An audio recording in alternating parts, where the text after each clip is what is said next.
like that? Do you want me to actually do anything? Let's do it, let's do it. Ronnie, before we get to the joy of 6, let's start with the agony of 8.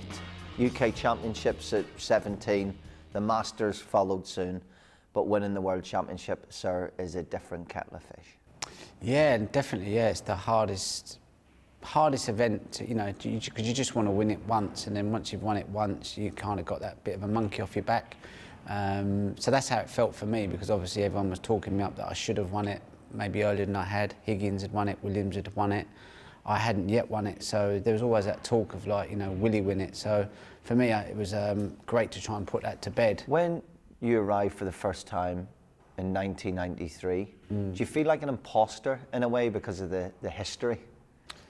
Yeah, in many ways, you know, like you're kind of new on the bays. You know, there's a lot of the established players there, Hendry, Davis. It was kind of like they're seen as their backyard, really, a little bit like Federer at Wimbledon, I suppose. So, you know, when you turn up to these events, you know, you realise, you know, you're new to it, you know, and I remember my first experience there wasn't the greatest experience.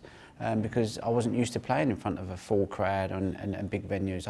I'd literally come away from Blackpool. I'd played there for like 3 months in cubicles, maybe 20, 30 people watching me maximum. No one knew who I was really.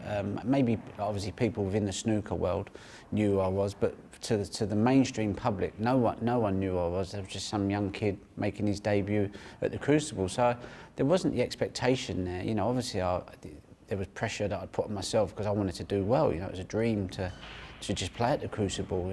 But because I'd got there, I didn't just think, oh, I'm here and I'm happy. You know, I wanted to try and at least win a match and go as far as I possibly could. So there was the pressure of just the normal sort of pressure. But as far as you know, everyone expected me to do fantastic things, I didn't feel that sort of pressure. I was just really happy to be there, I suppose. Your first win was against Dennis Taylor, beaten by John Parrott, back the next year, beaten by Stephen Hendry, and these are the scalps you have to take to come of age. I remember them matches well. I remember Parrott giving me an absolute beasting. It was 13-3. It didn't even get to a third session. I had a good night that night though. I was 17, made a few quid, and we was all out partying in Essex. So that's what I do remember about that. What I also remember about that as well, I just passed my test and I'd been given this Rover car, and I was so eager to get home, and I think I had Kevin Kelly, Jimmy White's friend, sitting in the front, and I'm driving through London, and this geezer was chasing me because I took a few liberties, and I had to get through this gap, and basically I was wedged between these two cars, and Kevin's going, Ron, we can't get through. I went, yes, we can. And we managed to get through. And I remember that so vividly because it was just crazy times. I was young and made a bit of money, and you know, it's just all a bit, good days. At what stage did the media start applying the pressure of when is he going to win one? Because if you look at 1996, the semi-finals, just edged by Peter Ebdon, is that about when you started to feel like, okay, I'm starting to feel the pressure of winning just one, let alone 6? I think when I started to feel it a little bit was when I think Higgins won it and then Williams won it, and I thought, you know, the three of us were always being compared to each other. So because I hadn't won it, it was always, well, like, you know, is Ronnie good enough to win it? Is there something lacking in his game? So when I did get that first win, it was so much more of a relief feeling, because then I didn't have to worry about that anymore, you know.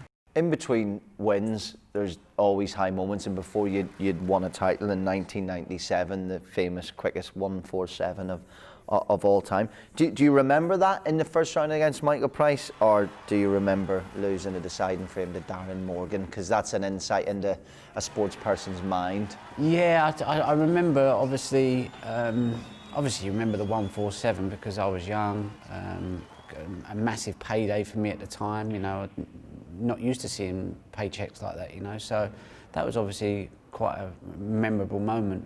But then obviously, you know, thinking about losing to Darren Morgan, because obviously you just want to win the world title, you know, every player's dream is to win the world title, you know. So when I lost to Darren, I wasn't coming off thinking, I just thought, you know what, I need to work on my game, you know, I need to find a certain level that I can compete over 3 sessions and hopefully in one of them sessions pull away and win matches. So that's what I took out of that, really. As a teenage lad and moving into your 20s, was it also an element of, I can only imagine if I had that type of money when I was 18, 19, I would not be sitting here now. Was it also an element of the practice maybe wasn't there too, because you had such a blinding natural talent and wizardry, and as you say, pile of money, kid that grew up with very little, bang, I'm going to live my life a bit here.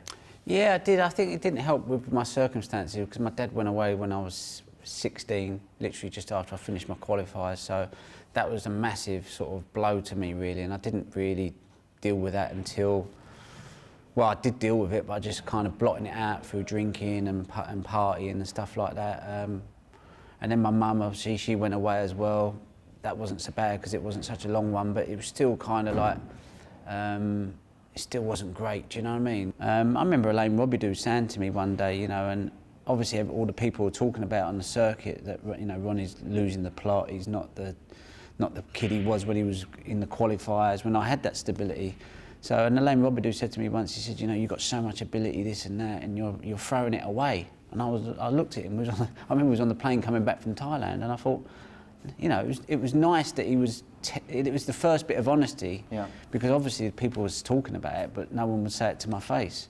And I thought about it, and I remember them words now, and I just think, you know, he was right, you know, I wasn't doing myself any favours, but I didn't know any other way through it in many ways. So it's like I had to go through that to then go, I hit a dead end and thought, you know, I need to address it. So for me, you know, once I was stopping the drinking and I was able to, you know, keep fit, early nights, eat well, and just focus on playing snooker, you know, I was making sure that I had what I needed to be competitive, you know.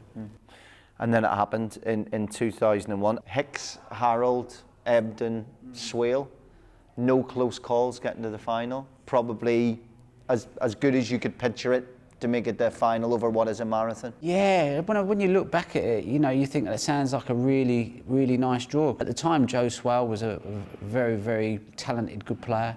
Ebden was always a tough player to beat. Hicks was always a danger man. So yeah, you know, a lot of them names, they don't sound like you'd think, you know, compared to today's players, but in that time it was still tough players, yeah. But I remember getting through that, and you know, I remember as well that tournament I was struggling mentally with my depression. I call it snooker depression, and I think like because I didn't have the drink and to mask all that sort of stuff, I was doing it clean. I started getting panic attack and anxieties, and that's when I went on antidepressants just after my first round match, because I just couldn't deal with it, and that kind of settled me down a bit, and I was able to at least enjoy the tournament without no panic attacks. So that would have been in the, you know, before the first session, antidepressant. Did you time it based on these long sessions, or no, how does that work? I'm a bit ignorant with that. No, I was speaking to my doctor about a week before, it might have been 2 weeks before Sheffield, and he said, you know, want you to try these tablets? And I went, no, and I didn't want to try them, you know, because I was in rehab. They said, like, anything that's mood altering, don't have. And they're like, you know, so there was any sort of medication. So, and I'd got clean. I thought I got to play by the rules, really.